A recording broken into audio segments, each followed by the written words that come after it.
Yeah, and with that, we will be moving into the panel discussion. So we've been hearing from our erudite scholars, and we've been hearing different perspectives, different stories, and different experiences. And so from here, we'll be moving into the panel discussions. We've only had one question being typed in the Q&A. We really want to make this really interactive, and this is the best, this is a great opportunity that we have to be able to ask questions for our panelists to share their experiences on what it means to do research in Africa and how to build collaborations. And so please, if you have questions, do not hesitate to put them in the chat. So I will, Rubina, you want to take it on? Absolutely. Thank you so much. And let me quickly introduce Rubina. Rubina James, as we've all been mentioning, the ABCG. So Rubina James is the director for the Africa Biodiversity Collaborative Group, and she's an amazing person who has worked tirelessly to ensure that this program is a success. So thank you so much, Rubina. Thank you so much, Israel. You know, what a wonderful panel, and certainly, as you said, Israel, it's so opportune, certainly because this is APAC, is the inaugural conference happening here in Africa. So just the fact that we could have this discussion on the same day, same time is critical. I'm going to start off because I realize everybody's either at an airport or about to do something else.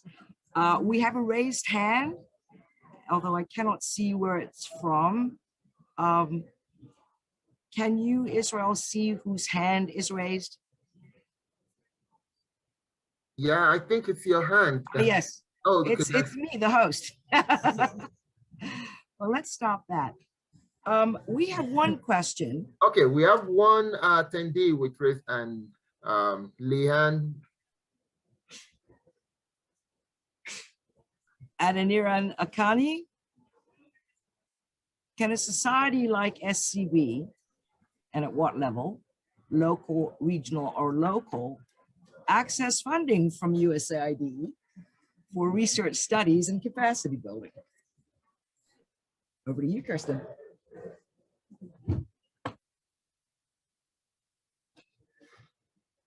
Well, you know what? That's a fabulous question. And I would have to do my research. I think it depends on opportunities that are available. So we tend to design opportunities based upon the needs that we see and the kind of current things that are ongoing within Africa and elsewhere that we work. So I think this is a great question. And I think through the Africa Bureau, we do work, for example, with our education program. One of our colleagues on the phone, Vijitha, I think, will mention the YALI program. And so we have definitely funds and a whole group of individuals who are working on education with education institutions. So I think we should definitely start talking to them. That would be our first port of call. Let's knock on that door and see.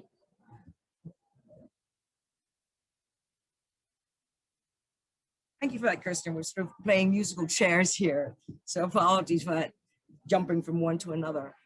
I am looking at any other questions from the participants. I don't see any yet, but I'm going to allow that to happen.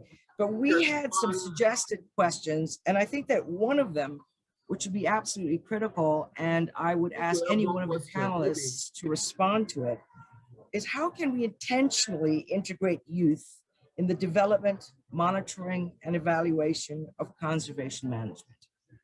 And any one of the panelists can raise their hand to answer that question, please. Edwin has volunteered himself.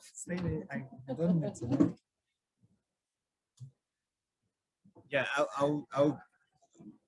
I'll give it a shot. I think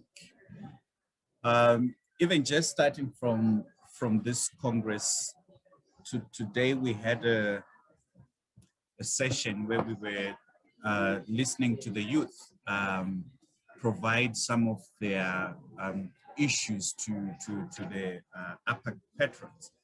And that's actually one of the issues that they raise, that they want to not just to be engaged, but they want to be part of the co-creation of what's being shaped in terms of the vision of conservation for the continent.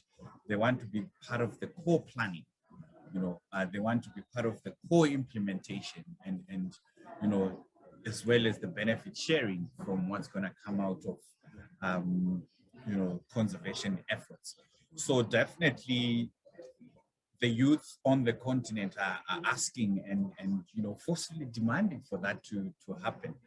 But also, I think, when you look at the statistics that I think a number of us pointed out in our initial submissions, 70%, 80% of the youth, depending on which age bracket you want to look at, if you go up to 35 years and below, you're probably talking of 80% of the African population is youth.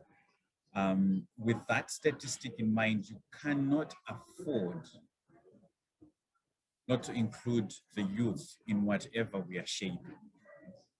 So I think it's a very critical issue that we have to pay attention to and put investments and effort to make sure that the youth are part and parcel of what's being shaped.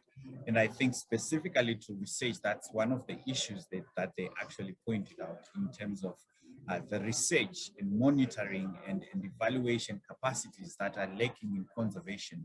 They actually say the youth are there to provide that. All we need are the spaces, the opportunities, and the resources to be able to do that. Otherwise, they have the energy, they have the skills to some extent, and they have the will to do it. So I think in many of these instances, the ball is in our court in terms of whether it's government agencies that are advancing, that are mandated to do conservation, or international or local NGOs, to see how can we shape programs that begin to bring in youth to participate in various ways in what we are doing in conservation. And certainly at AWF, we have put our money where our mouth is in terms of youth engagement. We have invested in a youth program, which I'm glad I was one of the people who really pushed before I went over the line of 35. I'm proud that I really pushed for our organization to not just, look at youth as a third party that consulted after the fact, but to see how can we meaningfully engage and involve youth in what we do. So we have a program which has various facets which are looking at engaging youth, whether it's from a leadership building perspective, capacity development in various ways, but really to engagement in the policy space as well, bringing the youth voice, again, giving them the resources, the space they need to articulate issues, and provide them their voice in such platforms as APAC, the CBD processes, the climate processes, CITES. So, and again, it's amazing to see the level of influence that youth are bringing into all those spaces. But I think we are still lacking in terms of bringing in youth in practice, in the conservation work on the ground, and that's where we need to do a lot of work, a lot of investment. So for now, I'll stop there, but absolutely an opportunity. Great, thank you very much, Edwin. Yeah, we have 3 questions in the Q&A, but before we get there, I think Vijay also raised her hand to quickly contribute. Israel, I actually put my hand down because I thought we'd already had too much time for youth, but let me just make my quick point. Definitely youth as beneficiaries, youth as contributors in terms of identifying the problem, but make sure that the youth that are being engaged in actually developing ideas, design, have the commensurate skill set. You don't want youth without that skill set to be informing conservation policy. You want them to talk about the issues, but I just wanted to add to what Edwin said, but just to remind us that when it comes to actually informing design or informing research, make sure that you do capitalize on youth that actually have that commensurate skill set. That's all. Thank you. Thank you so much, Peggy. Rubina, over to you. Thank you so much. We have a couple of comments, and I'll read those to you rather quickly. From Andrea Santi from OAAI.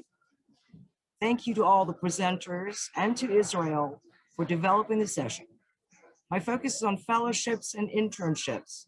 I'd love to hear the thoughts of the panel on how fellowships, scholarships, and internships could play a role in advancing capacity development for conservation. Over.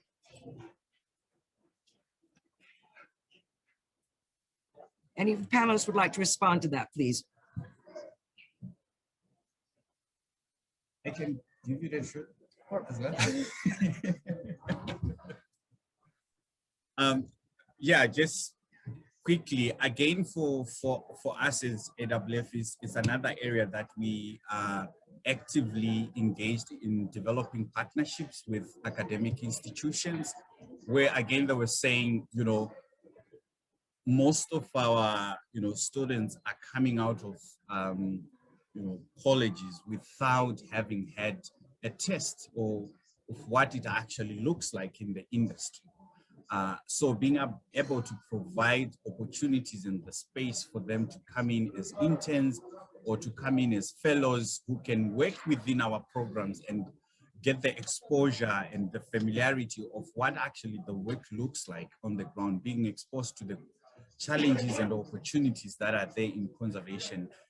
We actually have a partnership we have shared with the African Leadership University, which is based here in Rwanda. And it's amazing to see the quality of interns that we are getting from ALU. We just hosted about six of them last year, and we are in the process of actually looking at hosting more of them. And it's just one of the partners. Every country program of ours, like in Cameroon, they are actually currently hosting 10 interns in their program. So every country program for us is looking at how do we shape partnerships. And for me and my colleagues, we are based in the US, we are also looking at the same. How do we shape partnership with institutions that, with academic institutions that are working in areas related to our work, and how can we provide opportunities for students coming out of those institutions to work with us. Definitely we could use the capacity as well that they bring on board, but of course we offer them the exposure to what's happening in the sector. And already we are glad to say we have one of our fellows we work with. She's with us here. And it's been amazing working with her for the past 6 months. She's from the Middlebury Institute in California, and it's been amazing working with her on some of the work we are doing. And she's been tremendous in the contributions she has made to our work and to the organization. So we have shaped a partnership now with Middlebury Institute to actually host fellows from the Institute on a constant basis.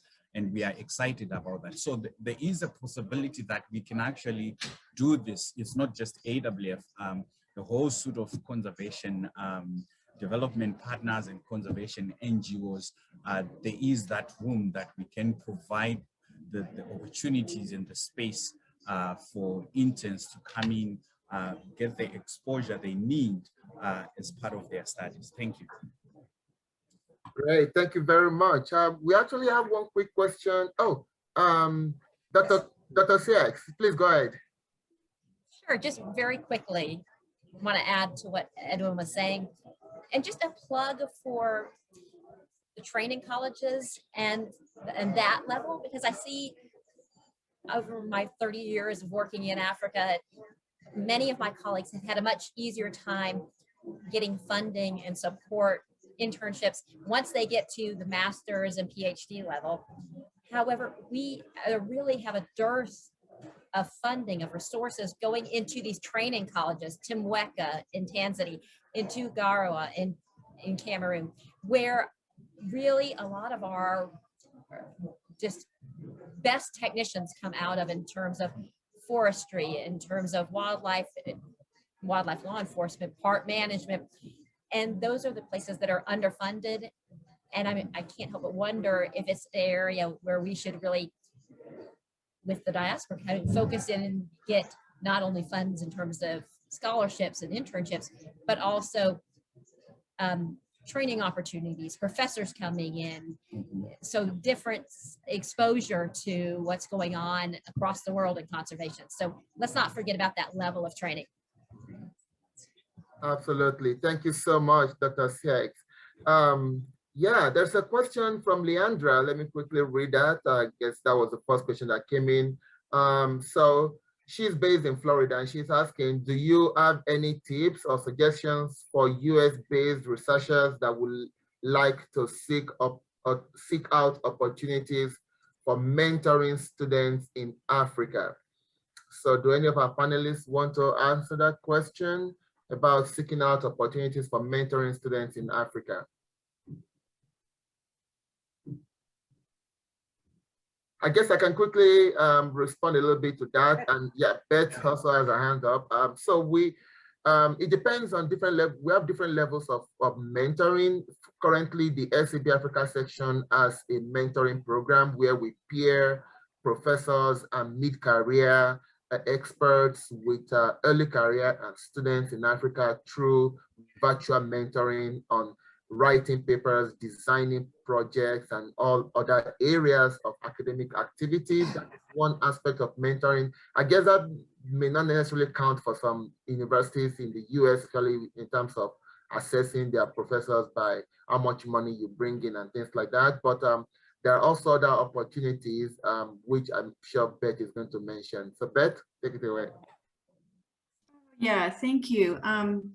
I was going, I know that the SCB, the Africa chapter, has a great mentoring group, and also the ATBC has a mentoring group. And then there's some other examples, like when students from, for example, North American universities come to a country in Africa to do their master's or PhD. What we've been doing in the center, because those researchers have to come and affiliate with a Rwandan institution, for example, and that may be true in other countries on the continent, then when they affiliate, we encourage those students to work with our students in a kind of a back and forth, so they're both benefiting, and there's mentoring that can go on the particular research that's happening by the visiting student researcher, or sometimes it's more a senior researcher. So I think there's a lot of opportunities like that for mentoring, and even just contacting. Like, I've sometimes randomly contacted by different researchers who want to offer to mentor, and I think that's really exciting too. So yeah, it's a really valuable experience, I think. Thank you. Great. Rubina? Thank you very much, Israel. This is wonderful. As I need my glasses, sorry. All right, we do have some more comments from Francis. When biodiversity conservation and development projects are directed and evaluated by global frameworks and globally agreed upon criteria, how can the knowledge and value systems of indigenous African communities be empowered to make a difference in project planning and implementation? Over to the panel.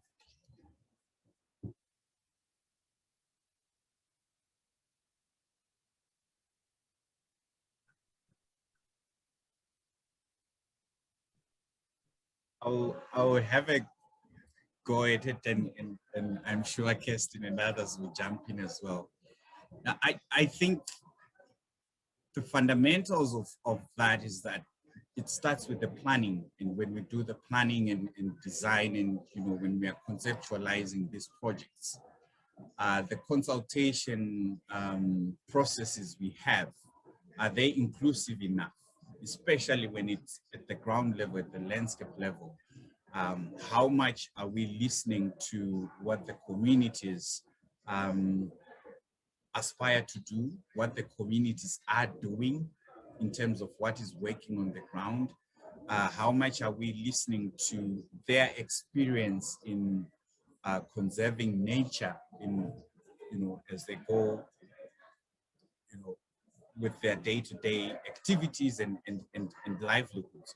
If we do a better job in capturing all that and using all that information as part of the planning and the designing that we are doing, whether it's the land use plans we are coming up with, or is the spatial development plans that we are developing, if all that information is captured as and it's part of the process that informs the plans that we are coming up with and the decisions that are going to be done henceforth, then that's the basis of ensuring that level of integration.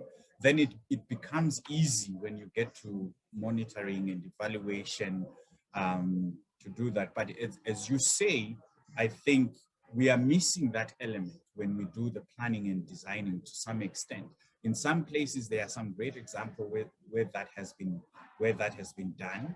And in many cases, there are some great stories to see where efforts were put into really tapping into the indigenous knowledge systems, but also what are the aspirations and the priorities of indigenous peoples and local communities, and having that inform conservation projects and programs.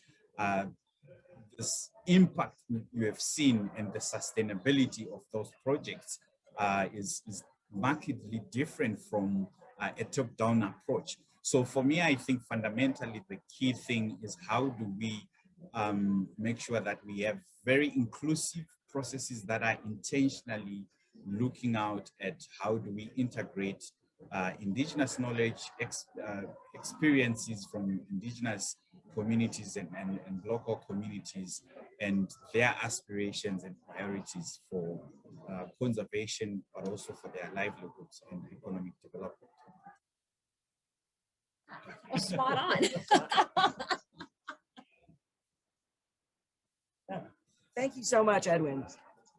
We have a comment from Alain Delon. Wafo Takune. Thank you very much for the wonderful talks given so far. In a situation where older people actually governing keep all the decision makers opportunities for themselves, how can younger people like us manage to be deeply integrated in the process leading to the development of Africa from a conservation view? Also, how can we reduce the bottleneck sometime imposed by government when maybe an NGO wins some funding to implement a conservation project? Thank you. Over to the panel. Ruby, don't look at me. As I slowly move the camera towards that. I think I'll take the first part, then I'll put Dr. Kirsten on the spot to take the second part of that question. But you know, in answering the first part, I'll actually borrow the sentiments that were expressed by the former Prime Minister of Ethiopia, His Excellency Haile Mariam Desalegn, to African youth delegates at this Congress. He said, if you wait for politicians to provide opportunities for you, you're going to wait forever. So he was advising African youth that use your energy, your ingenuity, and your innovation to do something where you are. And that something is going to be helpful in now pushing politicians to do something and move things to scale. Use whatever resources, whatever access you have at that level to start something and do something. And that will help open the doors. Once you start doing something, it will be helpful in opening the doors. And the examples were actually there to see some of the stories that were shared in terms of what African youth are doing, even with the barriers that are there in terms of access to opportunities, access to funding, you know, just being taken seriously as well in some of these high-level discussions. Despite all that, it's amazing to see some of the stories that were shared, that, you know, people have actually done things, impactful things, creating jobs for other youth through the programs they have created. And now all they were asking is, you know, how can our governments help us with the right policy conditions and support to scale all this work? some were saying we even want to go beyond our countries. We want to take this across Africa and share our lessons with other African countries. So I think for me, I would borrow that advice and say the same thing, that, you know, again, if we wait for the right conditions to be there and the opportunities to be provided for you as a youth, I think the likelihood that is you will wait forever. But I think globalization and the connectedness that is there has provided us with avenues for opportunities that we can begin to utilize. Even, you know, Israel is an inspiration, the work you have done here.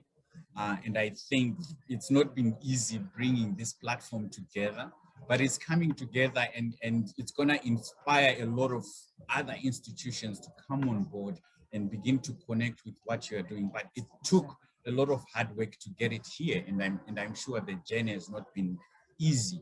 But once something is there, it's then easy for others to come around and support what you are doing. Thank you. I'll let Dr. Kirsten maybe take the second part of the. I'm sorry. As I come in, we lost the second part of the question. I think we sort of timed out in that. Israel, I'm not seeing any more comments or questions from the participants. So why don't I hand it over to you for closing remarks? Yeah, thank you very much. Yeah, thank you so much, Rubina, for helping with the panel discussion. So we have 4 minutes for us to wrap up, and I just want to give each of the panelists 30 seconds, 45 seconds to give their closing thoughts to the attendees and just closing reflections. 30 seconds, 45 seconds. Beth, since your video is on, maybe go ahead. Okay, thank you. I guess my reflection is that it's really exciting to see this happening, and I think the vision is to really have much more of this work in conservation and planning be driven by African scientists and practitioners. And I think events like this are really a way forward. And the other thing I want to say is that there's a lot of opportunities out there for engaging and collaborating, and I hope we can move forward with that. Thank you. Thank you so much, Beth. Kevin, you want to go next before you miss your flight? Yeah, somehow you disabled the video, so that's why. So I can't do the video anymore, but at least you can hear me. So it's been a very enriching talk, and what is really common, and especially when you look at presentations and the ideas that came forward. And Beth, thank you for all those different things.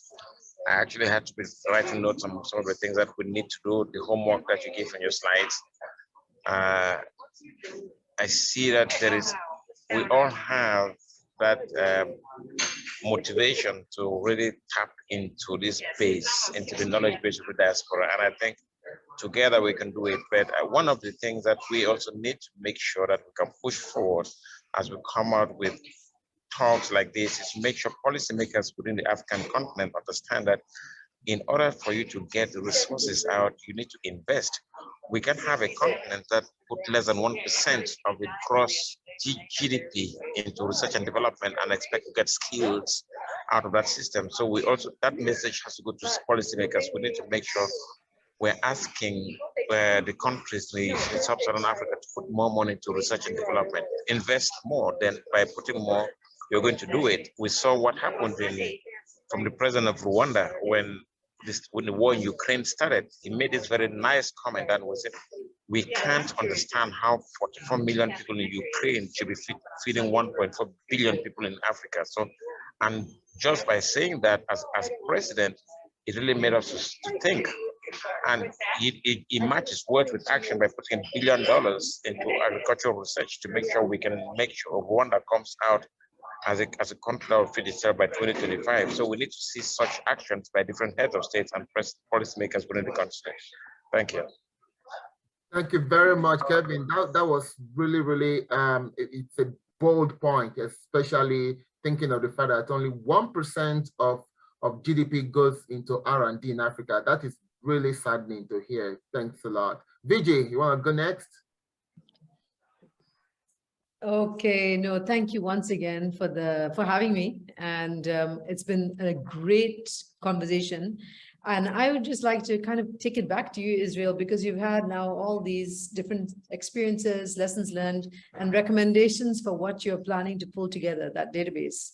So I think that the challenge to you is to see where the database is a year from now, and whether it does, in fact, take on some of the recommendations that have come through with the networks that need to be unearthed, the youth and the content that can be fed into that database. And we're all there as resources for you as you move through on that agenda. So thank you again. Thank you so much, Vijay. And you can count on that. I'm going to be contacting you and getting more experiences and ideas from you moving forward. Thank you so much. This has been amazing. Yeah. Edwin. Yeah, thank you very much, Israel. First of all, thank you for the honorary doctorate that you have bestowed upon me. Now I have to work on a PhD. But really, I'm encouraged by the convergence. Again, going back to my first point that, you know, here where we are, it's all about Africa coming together, speaking with one voice, shaping a vision for conservation, and really the action you have taken in bringing us together here and being intentional about how can we make sure that the African diaspora begins to be connected and contributes to what's happening on the continent.